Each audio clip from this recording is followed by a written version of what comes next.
and a warm welcome back to the King's Lounge. My name is Mwavali Derrick and today we have just taken a quick journey. Tumeingia shule kidogo, najua ni ile time tunaelekea kufungua shule, and we got a privilege today to sit down with the current Pusa Finance Secretary in Pwani University. Alot tunaongelea story na pesa. Now, if you are new to this family, if you are new to this community, kindly just do us one favor and hit that subscribe button and also like our video and also share it. If you have your friends, you can recommend them to this channel for more information concerning Pwani University and life in general. Without much further ado, it's time to get into the conversation. Okay. Karibu sana. Thank you. It's been a while since we had a very healthy talk last time to governor. Indeed. And today we want to talk matters of Pwani University, matters finance, manona na pesa. Hadi naona sahi ni miezi tu kadhaa na Not really. Na already chai Bwana, tunateseka tu kama wengine. Unateseka young man, unateseka na suti. No. Wajua ni afadhali, it is much healthier kuteseka ukiwa ndani ya suti than short. Umeata kule kijana. Anyway, can you just introduce yourself and explain your role as a student leader in charge of finance at Pwani University? My name is Omar Makokha. I'm the Finance Secretary, Pwani University Students Association. Is that all? Which course do you do? Pursuing a bachelor's degree in political science. For the third year? I'm a fourth year. Oh, what does political science deal with? As we have first years who are coming, you can orient them quickly. Well then, political science, as the name suggests, it is a science of politics. Science of politics. Yeah. So you're a politician. I'm not necessarily a politician, but I am in theory. You're in theory? Yeah, but I'm considering other students. I mean, my course mates and perhaps any other individual who wishes to come to campus to pursue the same course as I do. So, what motivated you to take up leadership in Pwani University? Back then, we were in Pusa. Ulianza kwanza, you want to become the Pusa chair. Kidogo tunasikia Omar ni finance. What motivated you? So those are two questions into one. Can you kindly specify the question? I think leadership is just in me, and people are naturally born leaders, and I believe I'm one of them. Okay. So I saw a number of things taking place here at Pwani University which did not sit well in my head. So I developed this ambition of one day becoming a leader and resolving these issues that I found erroneous. Okay. Yes. So at first it began, you wanted the presidency. You went to form the coalition. You ended up as a finance secretary. Now let's enter now into the docket where you are in financial management at Pwani University. Well, any other, like I'll clear that thing as any other politician would do. Yeah. There is the role of dialogue, and that role is what landed me into the position of the finance secretary. Well, we can now proceed. Now, you are already the finance secretary. Yes. How does Pwani University approach financial management for student services and activities? Well, we have a budget, and perhaps I'll bring up the preliminary one. Okay. In our school fee, there is something called a Pusa subscription fee. This subscription is what caters for our services, student services. And perhaps there is another allocation, the university allocation, that we're given that sums up to a certain amount, which we normally budget for to run the student activities. So Pwani University is very okay, but not 100% though. And I believe we're going to bring everything to order. Yeah. Now, does the constitution allow the students leaders? There is that money that students pay to Pusa, and then there is the additional money that comes from Pwani University. Are you allowed as a students leaders to outsource money from other organizations and people or businesses to fund your budget? Yeah. We are much allowed because, money has never been enough. Okay. Depending on what you want to do, an activity you want to conduct, money has never been enough, and that is why we normally reach out to other organizations, other departments, other entities for funding and perhaps a collaboration in conducting activities as they achieve their agenda. money comes with the, I can say money comes with the challenges and problems, especially when it's in an organization setup. Can you maybe discuss any significant financial challenges the university has faced recently and how they were addressed? I think this question ought to be answered well by the university itself. I mean the higher offices, but not Pusa, but I'll answer it a little bit. Depending on the government allocation, it's something that is in public domain, so I'll just answer it. The figures on the National Treasury website reflects Pwani University having got the lowest amount, I mean the lowest allocation as the UN having received 9 billion. Those are the figures that are on the National Treasury, but I've heard they just claimed that those figures are erroneous, they are not the correct ones, so there is an increment in the allocation of the funds. I mean, I think this is politics that is being played by His Excellency the President, because he's the control of everything, he's the overall leader of this country. So we've faced a lot of significant challenges when it comes to money. Of course, money is the fuel of everything. Right now, as you can see around, there are so many things, so many places that need attention, the institution, in terms of perhaps renovation and maintenance.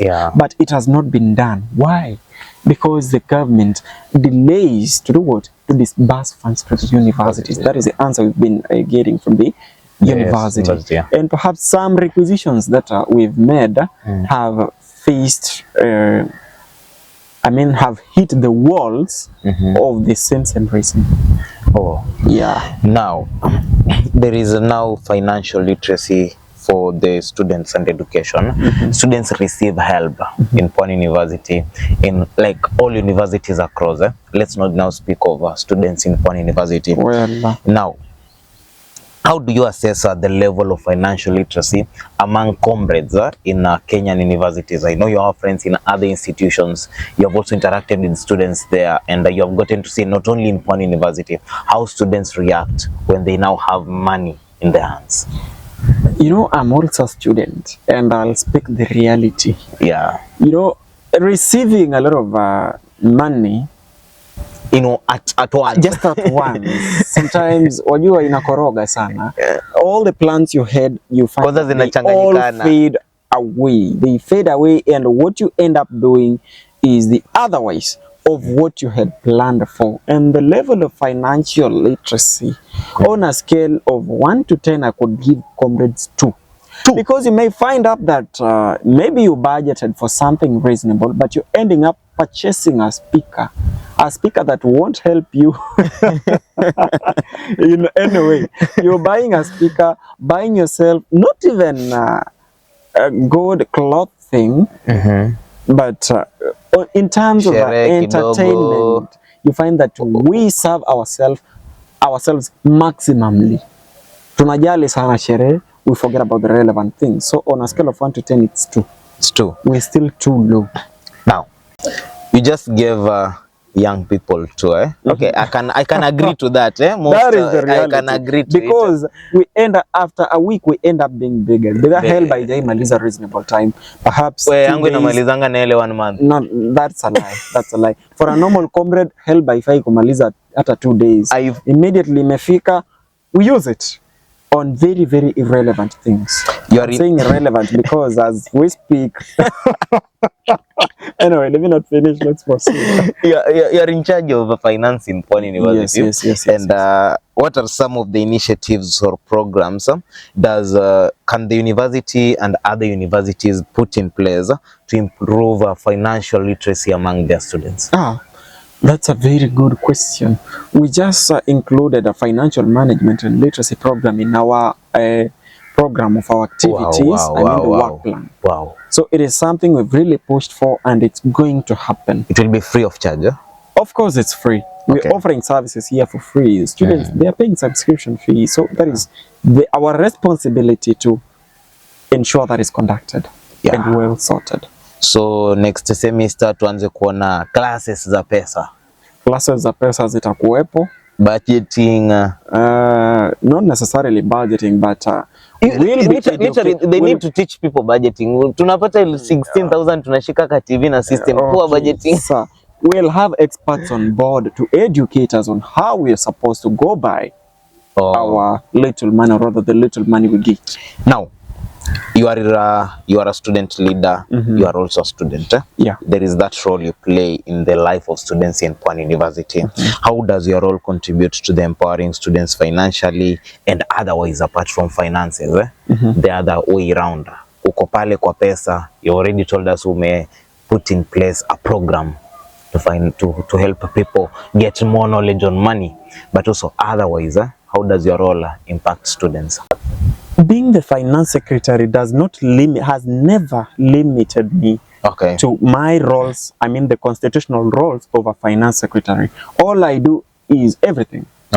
I do everything, including advising every other docket holder, or rather my colleagues, accordingly, or rather according to the prevailing circumstances. On matters academics, you find that we share greatly, and to a larger extent on matters education. I have never limited myself to the finance secretary level of a finance secretary alone. Now, what are some of the most pressing financial issues that young people or students face when it comes to matters money? When it comes to here at the institution, yeah, you know, money is the fuel of everything. Money is the engine of everything. Without money, everything is held hostage.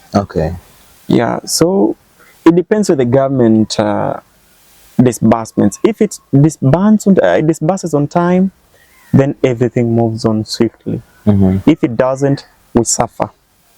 We have since I've been in Pwani universities now nearly 3 years. We have been seeing banks pitching tents around. Other students approaching other students, giving them MasterCards or asking them to register. How have these mobile tools or mobile banking impact the students' lives at Pwani University? Well, we all understand that the only source of huge sums of money comes from help. So the only thing it does, it makes, mobile banking, it makes it easier for students to access their money from the bank. Yeah. From wherever they'll be, because of just mobile dialing a few digits, then you have money. But literally after that, they have no great impact. They have no significant role. Any other significant role. Now, each government has had its own challenges. Kuna kuanga na some disunity inaletwanga na pesa, that nilipewa budget allocation ya pesa fulani, this and this happen. What are you going to do when such things arise? That is a very challenging question. That's why I asked the very challenging. But you understand very well that our coalition won with 100% of votes. Yeah. 21 out of 21 delegates. And that means you guys had hope in us. Yeah, sure. And we have no capacity, we have no grounds to come and annoy you or fail you in any way by disuniting. You know, united we stand, divided we fall. The only advantage you have is that nobody in this government is greedy. We have in our mind that this money is not ours. It is for the comrades. And that is why no single person, no single member of the council is fighting for a certain budget, because money is not ours. If it's the activities, we're going to conduct all the activities together. If it's budget, we did it together. Yes. One last question as we end this. How do you envision the financial management of students in Pwani University in the next few years? You mean the financial management? Yeah. With the introduction of the financial management program, I believe we are all intellects. And we are going to put into practice whatever will be lectured, whatever will be advised. We are going to materialize it. We're going to implement those ideas, because I believe they are brilliant ideas from the experts. Financial experts. And I believe all is going to be well. Wow. It's been a great privilege to sit down with you and have a conversation. My pleasure. I really like the points you have. I'm really wondering, you do political science lakini knowledge ya pesa iko very high. My pleasure. Ingawaje weather imetrudisha western, but ni namna hiyo tu. As we end, what is your advice to students as they come in? What should they expect from Omar? Bado try expect the rowdy Omar ama mambo imechange kidogo? As I always am, as vocal as you know me, and as strong and bold as I always am, nothing has changed, and expect the best out of me, and not just me but the entire executive committee. We are never going to disappoint you guys.